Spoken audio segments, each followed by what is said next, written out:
Good afternoon to our guest of honor, Emeritus Senior Minister Goh Chok Tong, the author of Tall Order, Mr. Pei Hui, distinguished guests, ladies and gentlemen. A very warm welcome to today's Tall Order, the Goh Chok Tong Story Dialogue Session, jointly and proudly organized by Three Reading Club, SMM CEO Reading Club, and the National Library of Singapore.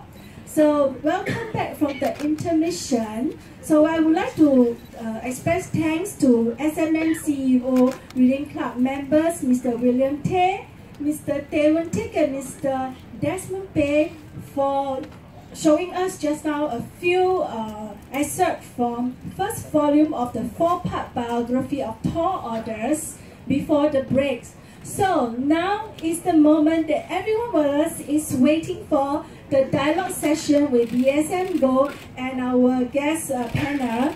So the discussion panel moderator will be Mr. Pei Hui. He's the author of Tall Orders. He is also the winner of the Singapore Literature Prize. And with him on stage are SMM's CEO Reading Club members, Mr. Tay Won Tik, Mr. Tay Pek Wei, and Ms. J. Teo. So, ladies and gentlemen, please put your hand together for ESM Goh, Mr. Tay, and the panel. Over to you. Hi, very good afternoon to everyone. Thank you for being here. I'm Hui, the author of Tall Order, and today I'm going to be your moderator. So we will do a quick discussion here on stage before we open the floor to questions from those of you for ESM Go. So perhaps I can start with by inviting ESM to say a few welcome remarks. Well, I want to stand up first to see how high the ceiling is.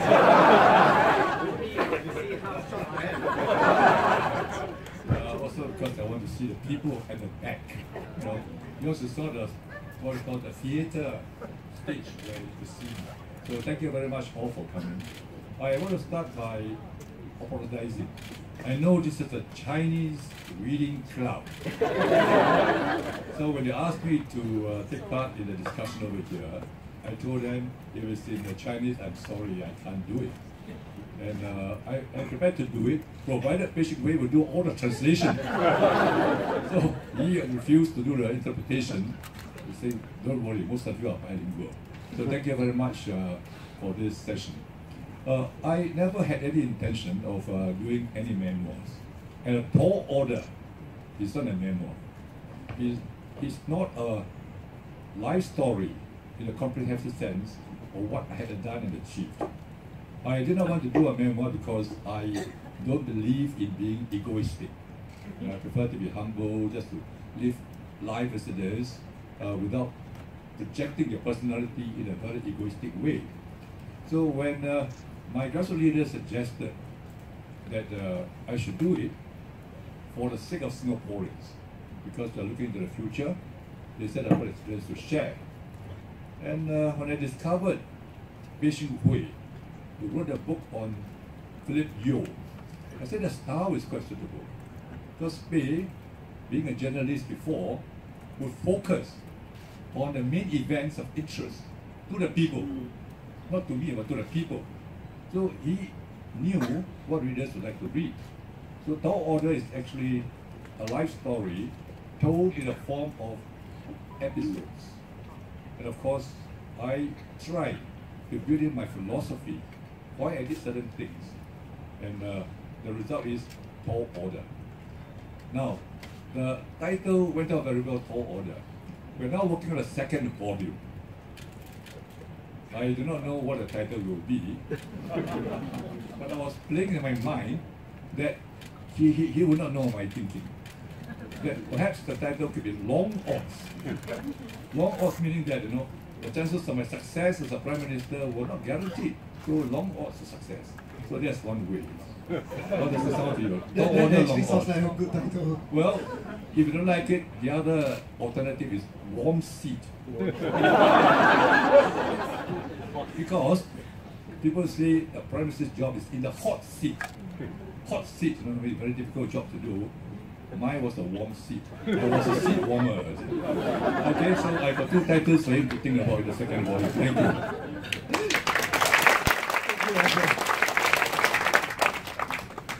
I think I can start by maybe asking the first question to SM, because the Chinese edition of this book was launched 2 months ago, and since then I have been doing quite a few media interviews, Chinese radio stations, and several of them asked me this question: did the book turn out the way I thought it would? You know, and I thought that it might be interesting for me to turn this question to you, SM. Did this book turn out the way you thought it might be?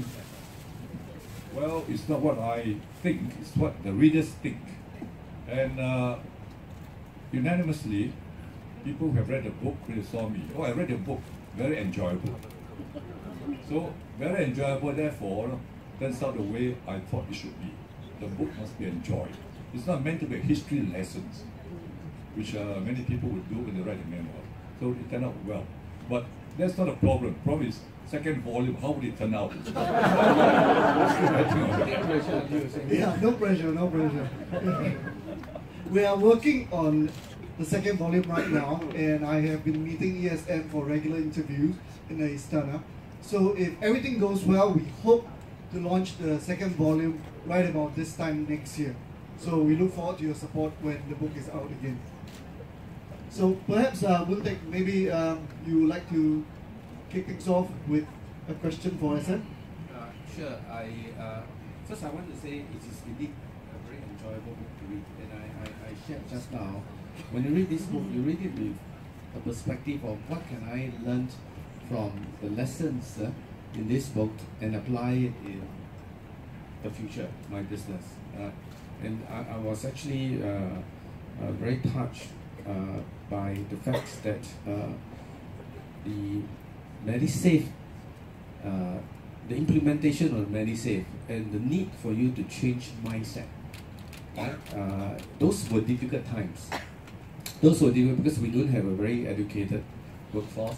People are still struggling with their daily life, and to now tell them that you need to set aside money for their MediSave, which they believe it is the government responsibility. And you were put there to replace Dr. Goh Chok Tong, and you are the next Minister for Health, right? So that is actually not a warm seat, it's actually a hot seat. So when you take over the hot seat, and you know that you implement what Lee Kuan Yew wants you to do, what actually went through your mind that make you do it differently and successfully implement the MediSave scheme? Well, the first thing is whether I myself believed in the proposal that we must save for our own health down the road in our life. And I did. Having been trained as an economist and having worked outside the civil service in National Order Lines for a while, I know that you can't practice the socialist system. Dr. Goh Chok Tong believed that healthcare was a responsibility of the government.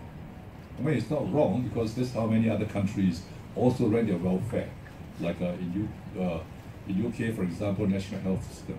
So he believed very strongly that healthcare was the responsibility of the government. Not enough money, just ask the finance ministry for more money. No, it's true. It's not a wrong belief at that point of time. But Mr. Lee was looking forward. Yes, government was responsible, but could we always have enough money? In other words, could we always raise taxes? And I think it's not easy, because next week has to raise GST by 2%. Not so easy to convince you to pay 2%. So I believe in it. Therefore, I thought, it was a good idea which I could run with a ball. But I got to persuade the people. And I knew we could not just go to Parliament, announce that we're going to take so many percentage from the CPF or MediSave, because people will ask the question, but that's your responsibility as the government. So I spent a lot of time persuading people. Like this way, I went out to community centres, MPs organized dialogue sessions, and I talk until they told you, please stop, no need, you are convinced already. Home one was with me all the time. I suggested, that they could ask me a few questions to warm me up. And then later on, we get the trouble to come. I'm happy to entertain questions of you. And Chao Pao is here. But I know Chao Pao. If sensitive questions are asked of me, and I say the wrong thing, they won't publish it. So it's all right. So, yeah, it's true. Yeah, already, so please ask, right? Yeah. Think first. You let them think. You ask me some questions. Throw a question over, right? So, if you have a chance to change a part of your life again, that's written in a book, which will it be? Well, I would have preferred to go to a Chinese primary school and then switch on to English. Then I will be, bilingual. And today we could have a very lively discussion in Chinese. I say this seriously because I live in Pasir Panjang. My parents sent me to a Chinese school first, Hua Qiao, a Chinese school in Pasir Panjang. But I was a young kid at 6 years old. The people in the same class as me, included my uncle, who was 4 years older. And there were a few other boys who were born in a post-war, about 5 years older and so on. My parents found me struggling in the class. So when the primary school behind my house, Pasir Panjang English Primary School, opened after the war, it was a school before the war, closed and after the war opened, my father decided to send me to that school. By then I was 8 years old for primary 1. At the time I started school quite late. So of course, I had no problem, then I continued. As a result, monolingual, not bilingual. So had I studied in the Chinese school, I think I would be a different person today. I might not be where I am because my English might not be so good, I won't know. But that's the part on looking back, I regret, that I did not have a Chinese educated primary school. But I could have picked it up in secondary school. Unfortunately, most of us didn't bother about Chinese at that time. There was no Lee Kuan Yew to say bilingual policy. If you don't pass, then go to university. So we didn't bother very much. That's a regret. Do you try to do it differently, SM, with your children and your grandchildren? No, by then bilingual policy was in store. So I made sure that my children, I had a twin boy and girl, that they could pass the Chinese. So the only subject that we arranged tuition for them was Chinese. So they had a Chinese tutor who would come every week just to teach them and to speak to them. So they are bilingual, but I will not say they are effectively bilingual. They pass the subject. Now, in this current state of economy, would you still think bilingual is enough? The answer is, do you think bilingual is enough? No, bilingual is just a language skill. It's not enough. It's a skill for you to acquire knowledge. So you got to know your science or maths and so on, but your bilingual ability gives you tremendous advantage. It's not just because of China doing business, but when you have two languages, it's like having two hands. Whereas now, if you're monolingual, just one hand, you are limited in ability. It's a very different perspective. And today, if you know Chinese, your understanding of China is very different. I mean, you will be able to read the Chinese literature, the newspapers, the social media, and of course you have your English, where you can make your own judgment. Instead of just following one particular medium, whether it's Western educated press or Chinese press, you have what we call different perspective. Much better, I think. But it's not enough to succeed in life for the general population. Unless you want to be an author like Pei Hui, then it's okay. You just write in Chinese and English, don't worry about economics, right?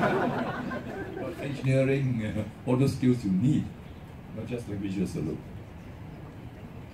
Yes, and adding on to your point, because I'm born in 1990, which was the year that you took over the PM. You mean that young?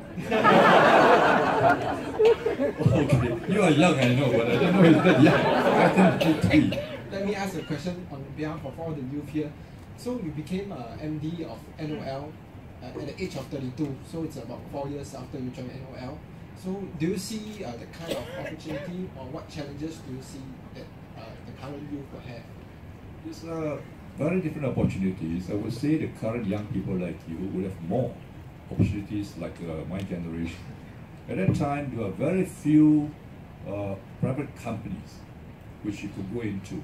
So our good fortune was the government was starting companies, and the government lacked people to go into those companies. But Nalabala became president of DBS probably at about 35, 36. An important personality there at a younger age. In my case, I joined before I became 33, then I took over as MD because they did not have people.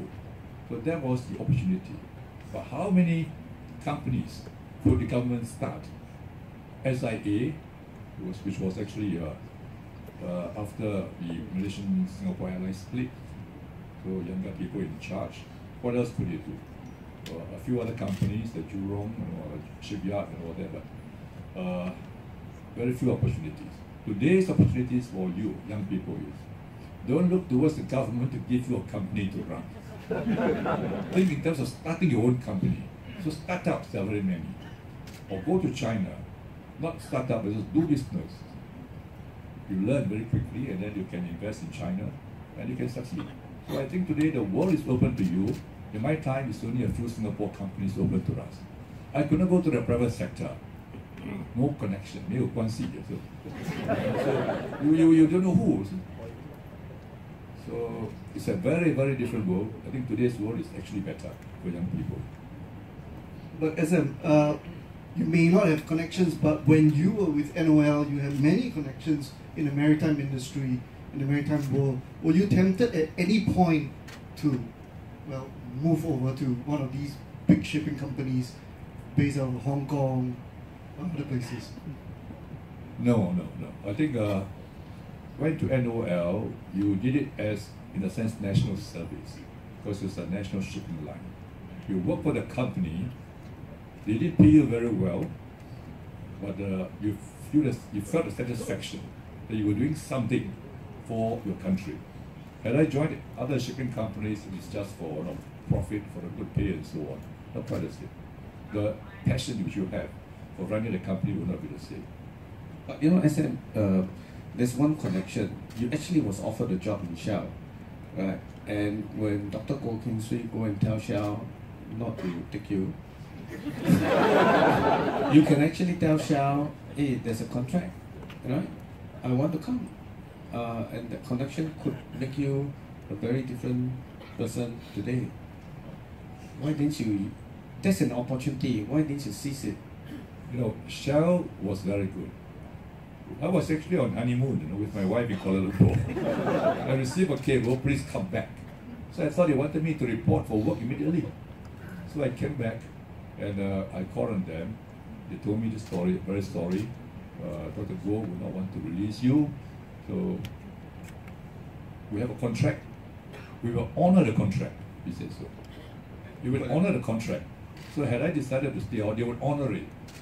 But we are all very practical people. Even a young man like me was quite practical. They honor the contract. How long would they keep me? We don't know, because Dr. Goh will be hounding them. And if they could not keep me after a while, I returned to the civil service. They said Dr. Goh took me back. I think the feeling would not be the same. So I just said, okay, it's all right, I will stay back. But they did not give me, they meaning my old office, they gave me a farewell party. They did not give me a re-welcoming party. So that's life, just that. I think partly is in me, although money was important for me as a young man who just got married. So $300 increment was a lot of money. It's about 30% more than what I was getting. But it's not in me that I must chase after money. So I went back and I was quite happy with it. But worry in me that money was the main motivation would be very different. Then he said, no, never mind. Don't worry, just do a good job in Shell. If Shell would not want me, I just move on to some other places. But where? That's the point. Where? No connections. Where do I move to? Oh yes, and your connection, it's very limited, but to us it's boundless. Okay, that brings to the next question. The book actually showed a very strong sense of love for Singapore, for the country. So I just want to understand a little bit more. As you can see through the book, there are a lot of challenges you met through a political career, even before you become the Prime Minister. Is the love for Singapore your main source of motivation to hit on all these challenges? If it's not, then what else? You put it in a very nice way for me, love for Singapore. But it's more, I think, I myself would not put it in a way. I think it's more the understanding that without Singapore, there will be no me, meaning no future for me and my children. And that was drummed into me by Lee Kuan Yew. He told us, not just me, but he told us, Tony Tan, Danawalan, and so on, as I said in the book. He would tell us, what happened if a lorry runs over me? What will happen to Singapore? I mean, very vivid. So of course, I look very skeptical. Lorry running over him not so easy. It's got a backup car and so on. What if the airplane you shall in crashes? That's a possibility. So it's not just once or twice. He told us many times. In other words, telling the next generation that life is very fragile, and the country had worked. Just left it to him and Goh Chok Tong and the others. What happened if they grew old and retired and so on? Who will run after Singapore? So in that sense, you were, without knowing it, being brainwashed. Being brainwashed by him. So we understood. Being the people who went to university. At my time, only about 4% went to university. Now 40%. A country must be looked after. Just can't leave it to chance, just can't leave it to Lee Kuan Yew and the others. You've got to look after the country. So slowly, it became you. It's my responsibility now. I have to do it. If you put it as love for the country, well, that's the way you look at it. But for me, at that time was that sense of responsibility. That it's your duty. You have to do it. No other way. You have to do it. So you do it. Of course, you must love your country to do it. If you don't love the country, you will not do it. But the main motivation is not love the country. It's sense of responsibility, sense of duty. You have to do it.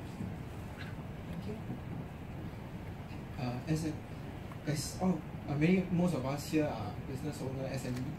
During this period of transformation and uncertainty period, what advice can you give to us? If you ask a consultant for advice, it's at least $10,000. Well, I use the usual stuff. It's not consulting in the sense that I can get you to do it. Is you got to innovate. You got to know the market. You got to be bold, and you got to look for opportunities. There are many opportunities out there as SMEs, but you got to have a product or service that people want. So that kind of advice I can give you. What product, what service? You got to pick it out. So if I were SME, I won't ask for advice. I just decide what I can do and do it. The moment you got to ask for advice on how to succeed in business, you are not going to be very good. Would you agree? I mean, if you are doing business, I'm not doing business, you ask me for advice, how can that be? So just do it. And there'll be failures. So when you do it, don't put all your homes into the basket. There are many people who would make personal guarantee, put your homes into the basket. There's no guarantee you'll succeed. When you fail, you are totally destroyed. Just borrow money, convince the bankers, and do it. If you lose, it's the banker's money. I'm not joking, because I learned this from YK Pao. YK Pao told me, say when you want to borrow money from the banks, borrow big. Don't borrow $1,000 to screw you. You borrow $1 million, when your business goes down, they'll make sure your business doesn't go down. So in this case, of course, buying ships was borrowing millions of dollars. And they own maybe 30 or 40 ships. And in bad times, in bad times, when the shipping company threatened to be bankrupt, he laughed. He said the bankers were more worried than me. Because if I went bankrupt, the bank would own the ships, and they do not know how to run ships. So they need me. The bank will ask you, oh, it's bad time. How much more money do you need to keep your ship afloat? But your SME, you can't do it. So borrow big.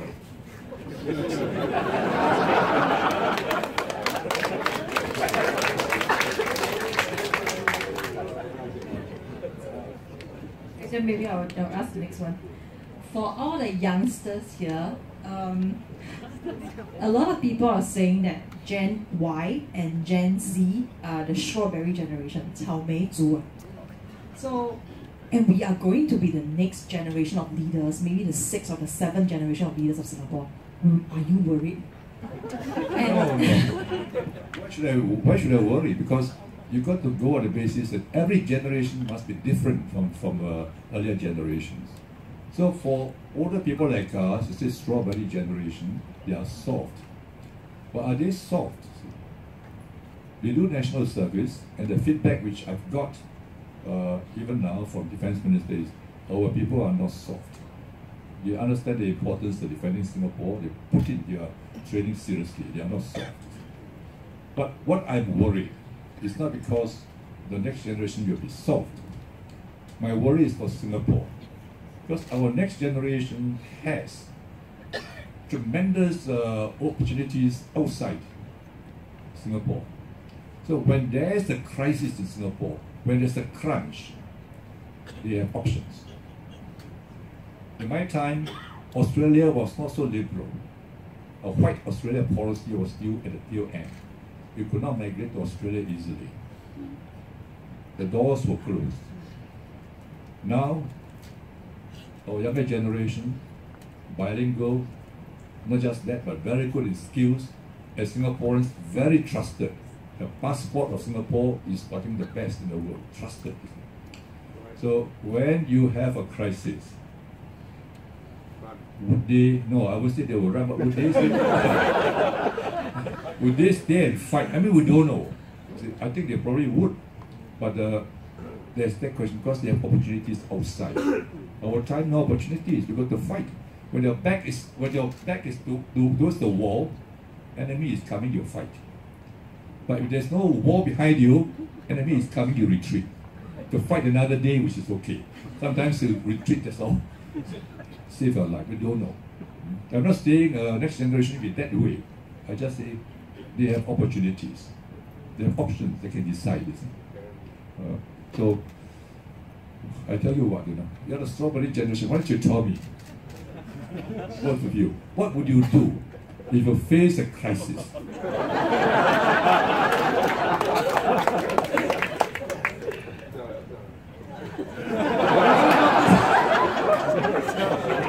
I myself, I personally think that, I mean, in our generation, there will be leaders, and then there will be leaders that will bring our people together moving forward. So, I mean, I've gone through NS, and I believe that no matter what challenges, there ought to be people that are tough enough to face it. For me, I grew up under total defense. So I know when is total defense, and I know what to do. So my storeroom, although it's a lot of things, but I still know, like, during crisis time, we'll know how to where to hide. So the next thing is that I'm also a mother. Where to hide?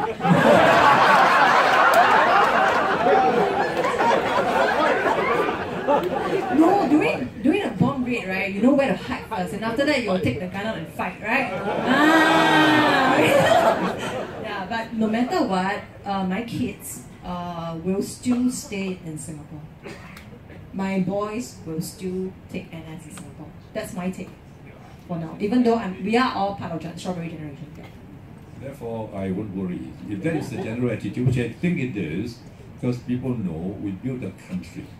We're not going to let this country just go to waste, give it to somebody else. We built it up, we can fight, and we will fight. Therefore, if you put it that way, and you represent your generation, I'm not, therefore, no. I can, after this dialogue, go back and sleep. One to supplement, right? If there is one word of advice for this strawberry generation, which is going to be the 6 or 7 leaders of Singapore, what would it be? One word. Well, I think from ministers you will know what that one word is: serve. You don't seem to be very impressed by my answer. I think maybe it's time for us to open it up to the floor. So if you have a question, please put up your hands and maybe right over here in red. And can someone please pass the mic over?